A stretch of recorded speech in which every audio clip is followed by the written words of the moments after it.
Hey guys, I'm Ashlyn. I'm Elle. We are Lovey Cosplay. And this is Shit Cosplayers Say. And today we are bringing you the results of our refrigerator contest. So if you haven't been on our Instagram, you may have missed it. But on Instagram, we ran a contest for the best ideas for use of a refrigerator in a skit. And boy, did we get some gems of submissions for this one. I bet you never ever imagined that you would be talking about a refrigerator contest prior to actually running one. Well, I also never ever thought that our podcast mascot would end up being a refrigerator, so. Well, this is fine. That was a happy accident. So we have pulled some of our favorites, including our winner, who will receive a $10 Amazon gift card for this contest. Thank you for everyone that participated. We appreciate you. Our first submission that we are going to read comes from a good friend of ours. You may know him as the TikTok star Prince Welcome Matt. Matt is a very well-known face on the TikTok platform. You can catch his hilarious antics on TikTok and his Instagram.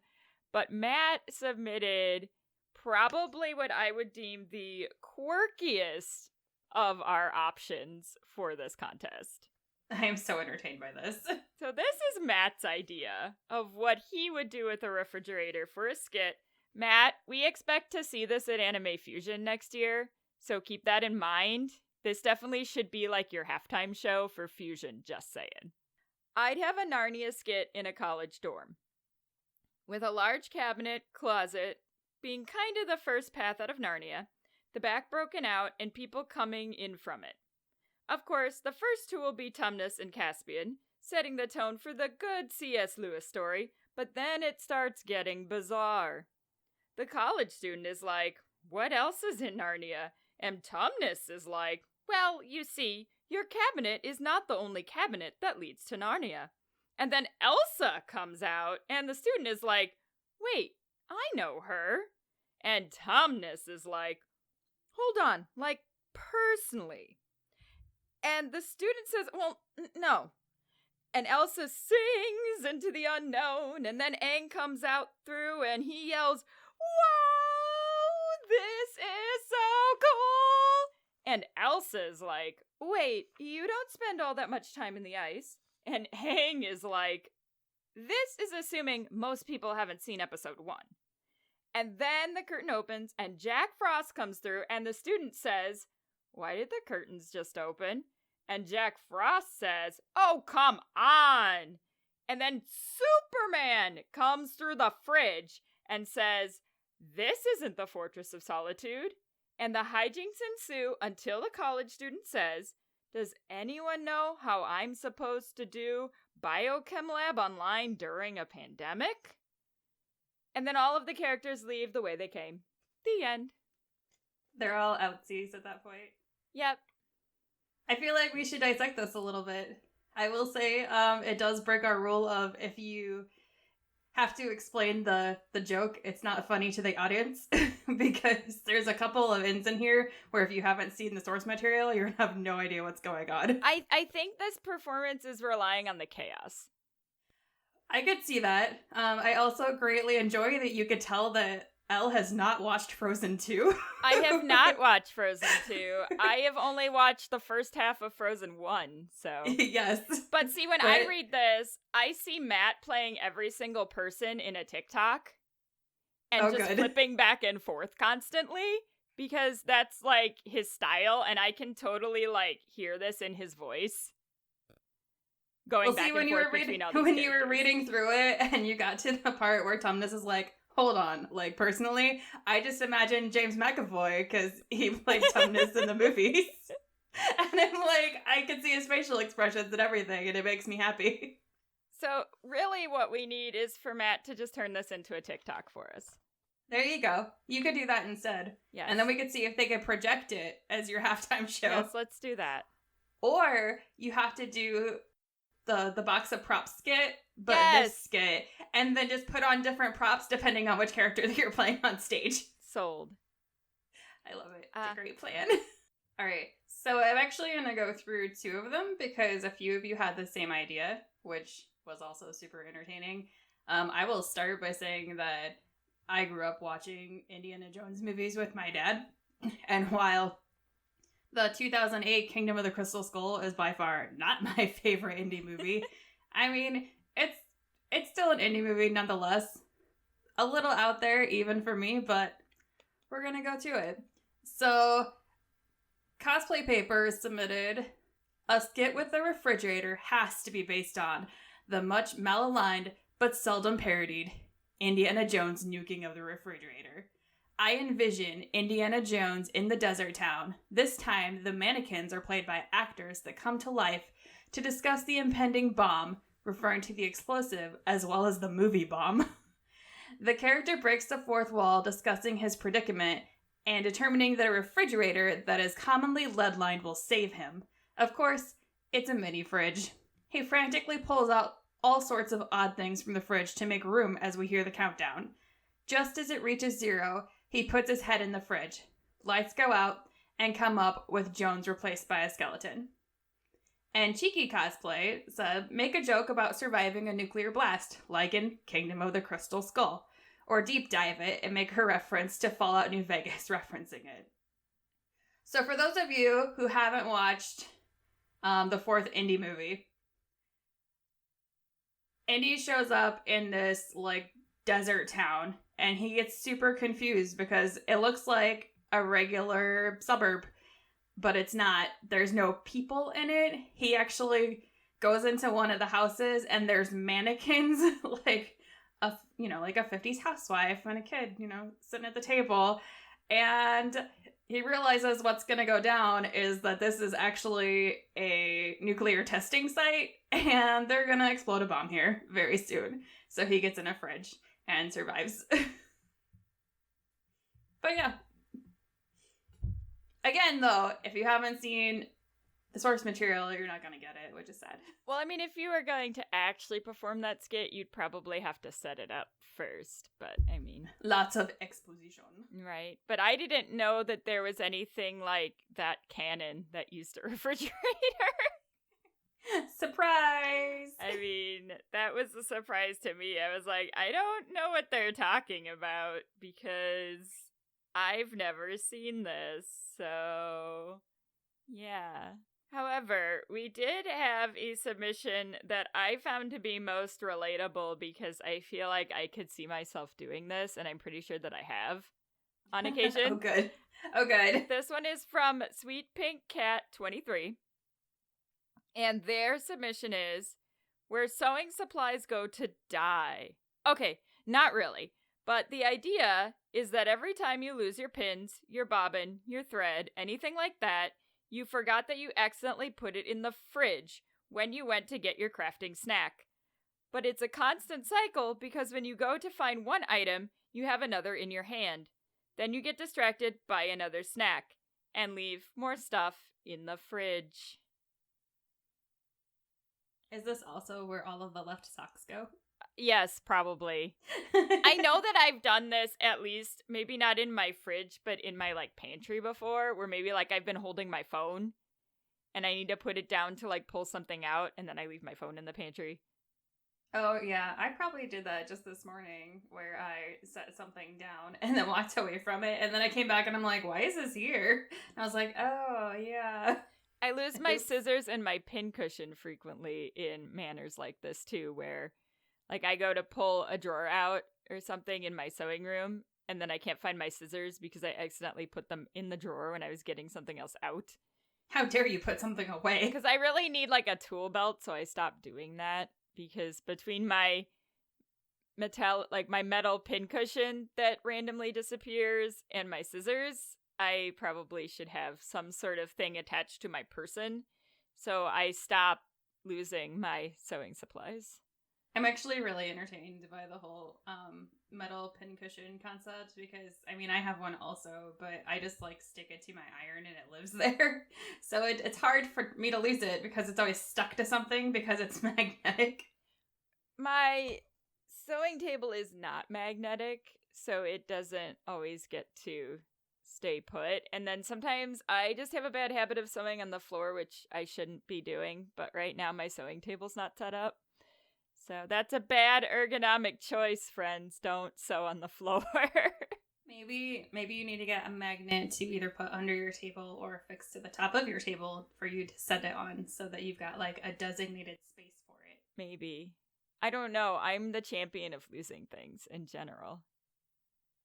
And maybe for your tool belts, we need to get you like some of those little like retracty cords. Yes. So you can attach your tools to it so that you have to put it back in the little pocket. That's actually what go in. That's all I just need to tie them to myself so that I can just follow the string and I will eventually find them. Right. Just get some of those like retractable like badge pulls. Right. And then attach them to like a waitress's apron with designated pockets for each of your tools that you want to go in there. That could legit work. And then you can't lose it anymore. Right? Just get some binder clips and a retractable like badge clip and be good to go. Lose the whole thing. I don't know. That doesn't sound like a terrible idea. Well, it wasn't meant to be a terrible idea. It was supposed to be practical. It's one of those ideas that sounds a little ridiculous, and then you think about it for a little bit, and you're like, actually, that's not a terrible idea. There is method to my madness. So for our next one, we're going to be talking specifically about Phil and a lot about consent and social boundaries. So this was submitted by Yoko2369 Cosplay. If he's a mascot, you have to go with the joke of stop reaching inside me on some level, especially during a socially distancing pandemic. Or grabbing a beverage is painful ordeal for him every time. Mid-sentence, he just screams, and then you close the fridge and he resumes talking. Poor Phil. Poor Phil. Poor Phil. I think we would have to respect the autonomy of Phil. I don't think I could do that to poor Phil. I know. This is why consent is important. We have to ask if we can remove things from Phil. I feel like if removing items from Phil cost him pain, we just wouldn't remove things from Phil. I know. Like, imagine if you were a fridge and somebody took something from inside you. Would it feel like you're missing a part of yourself? And by the same token, do you feel better when you're full? Like, I have so many questions. Those are only questions that Phil the Fridge can answer. And Phil currently doesn't actually exist because we still haven't bought Phil. Well, and it's also one of those things, too, that is it the same for every fridge? Does it depend on your brand or what you're made of or what size you are? Or if you are like a legit electric refrigerator, or if you take the little like car plugs or batteries. Are you just a chiller? Like, there's so many identity questions that I need to ask Phil now. It's a mystery. Because Phil's a fridge. Yes. But he's our fridge. And that's all that matters. Right? Yes. Whenever we actually purchase Phil. Well, you know. By like summer 2021 when we have a in-person show again. What are those? What are those? What are in-person shows? What is this magic you speak of? I know, right? What are people? What are people? People. Jeez. What are people? So our next one is the one that I felt like I could actually see happening in a show. And this one is from Cass Pentagast. And they wrote... Love the screen name, by the way. Right? Cass is awesome, by the way. We originally met them with their group, lovingly known as Duck Squad, many, many moons ago when they did Dragon Age. So, which, of course, explains the reference to the username for those of you not familiar with Dragon Age. Yes.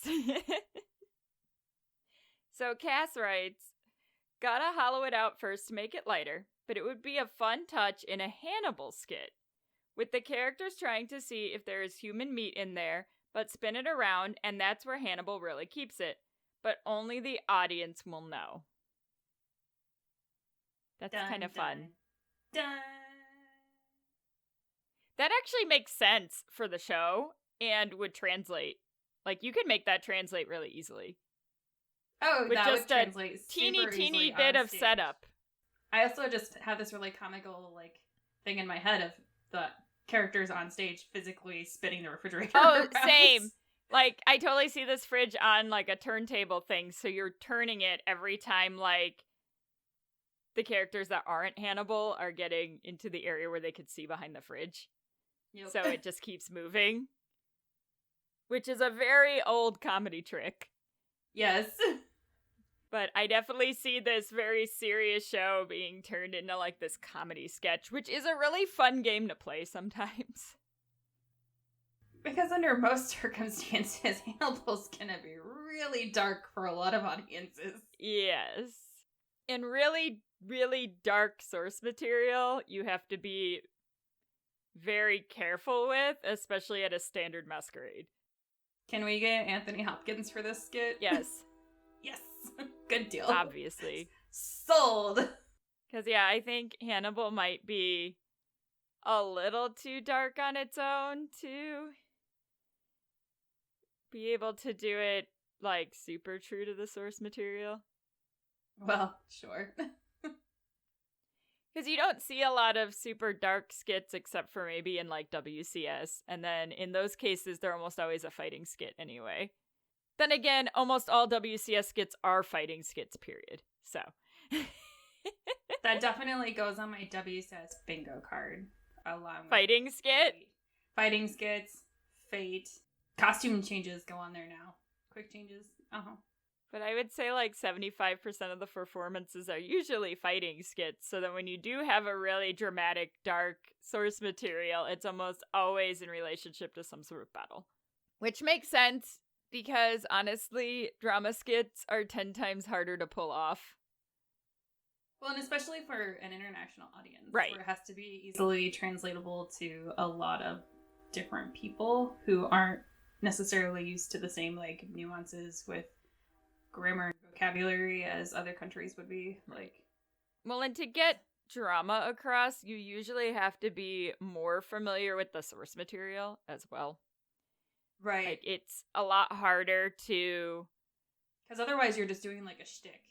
Right. And those get really boring. For drama to have impact, you have to have a connection to the characters. And so you're trying to figure out how to get this audience to have a connection to your characters in less than 2.5 minutes. That's rough. Including whatever, like, setup you need for exposition and, like, character developments. Yeah, it's a lot. But I feel like when you take something like this and do something more like a dark comedy, that's kind of fun. I would do a skit like this. I believe you. I would. It would be a good I know. time. So the last one we're going to read for you today was submitted by Undead Toasty. And they said, I would do an Avatar The Last Airbender AU Frankenstein skit where someone dresses up as the cabbage salesman, but they're actually the cabbage scientist. When the cabbage scientist goes to say, "It's alive! My cabbages!" I would burst forth from the fridge covered in cabbage leaves to wreak veggie havoc. Well, and of course, I love that Undead Toasty has decided that they would play the Frankenstein monster, the Frankenstein cabbage monster. Well, the in this cabbage particular monster skit. would probably have some pretty sweet makeup. Yes. Obviously, this one was our favorite, so Undead Toasty, we will be contacting you. You have won a $10 Amazon gift card. I love how simple and to the point this is, and how ridiculous it is all at the same time. I feel like even if you're not an Atla fan, everybody knows who Frankenstein is and Frankenstein's monster. So that part is really relatable to all people. And I knew what the Cabbage Man was long before I'd ever watched a single Avatar Same. episode. So you don't necessarily have to be deep and heavy into the fandom. And it's a very early episode when he first shows up. Well, he continues to show up throughout the series and makes a couple of appearances in the background in Korra, too. It's great. He shows up, like, super old in Korra, like, randomly. It's like a pass. It's kind of like a, you have to be paying attention to notice it, but it's like a passing frame. It's kind of hysterical. Those are some of the best little references, though. For those throwback to characters are just you have to be paying attention or else you miss it.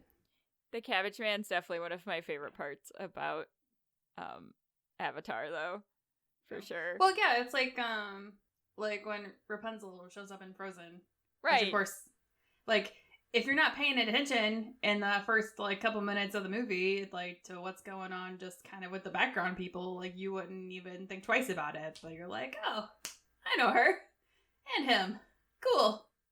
But I can totally see this with his outfit slightly modified to have a scientist coat with this fridge hooked up to these electrodes that he's gonna zap so that he can raise the cabbage monster. Or he could just do the whole leather rubber boots and gloves thing with the goggles Yzma. That's true. With the lab coat. With the lab throw coat. It on. Pull the lever! Wrong lever! He probably would pull the wrong lever first, and then he would pull the right one. That would be in character. Whatever. But yes. So again, thanks to all of you that participated. That was super fun. We have had some people who found the post after the fact that were asking us if we're going to do this again. So I do think the answer is yes. We will probably do this again. It may not always be the fridge, because if you have attended some of our online live shows, you have probably experienced some of the ridiculous questions that we ask you all, where you can win prizes. Yep. So we may take some of our favorites that we've done from the live show and bring them to you periodically on our Instagram. So in order to make sure that you catch that, our Instagram is podcast SCS. So definitely follow us there so that you can play. Sometimes we'll also run him on the Lavi Cosplay Instagram as well. But you'll want to join both to make sure you don't miss the next time we run one of our silly contests. Speaking of contests, do make sure that you follow Lavi Cosplay, because we are creeping on 1,000 followers on Instagram, which means we're going to run a giveaway soon. Aww. So we're in that about 150 range to 1,000, so we are probably going to be running a giveaway to get us over the hump, so follow us to make sure that you don't miss out, because we typically run some pretty fun gift card prizes for y'all. Definitely gift cards, because I'm not mailing things again. That didn't work out very well last time. We thought mailing things would be a good idea. It was not. It's much better for you all if we can just instantly send you a link to a gift card. So that is the plan. There might be a little podcast merch package as one of them. That's easy to mail out. But we were trying to mail out some larger things, and it didn't work out. And now with our postal service being a hot mess, we're just going to do gift cards this time. I don't want to be trying to mail you stuff and it not getting there for 2 months. What? Well, I mean, weird. It takes at least 3 weeks locally, so. Right. And most of y'all are not local to either of us. Nope. So definitely follow us and stay tuned for more shenanigans. More shenanigans. We also have a lot of Twitch shenanigans coming within the next month, so definitely go and follow our Twitch at twitch.tv/LaViCosplay. We have 3 or 4 live events coming up within the next couple months here, so you definitely want to go follow us there so you can catch them all. It'll be a good time. You gotta catch them all. Yeah, that's where you're going with that. We also don't have that advance of a Twitch account, so our stuff disappears after 2 weeks. So if you want to catch it, you got to be on top of things. Because we are not fancy affiliates, so our stuff disappears. Well, that's all I think we have for today. All right, guys, it's been fun. Again, thank you so much for those of you that participated. We definitely appreciate you. Congratulations to our winner, Undead Toasty, and we will see you next time. Bye. You've been listening to Shit Cosplayers Say, an LVC production. You can find us on Facebook, Instagram, and Twitter at Podcast SCS. Our website is lavicosplay.com. Have a fun, crazy con or cosplay-related story, absurd cosplay question, or just something in general to share with us? Email us at podcastscs@gmail.com. Thank you for listening, and remember, just because you can doesn't mean you should.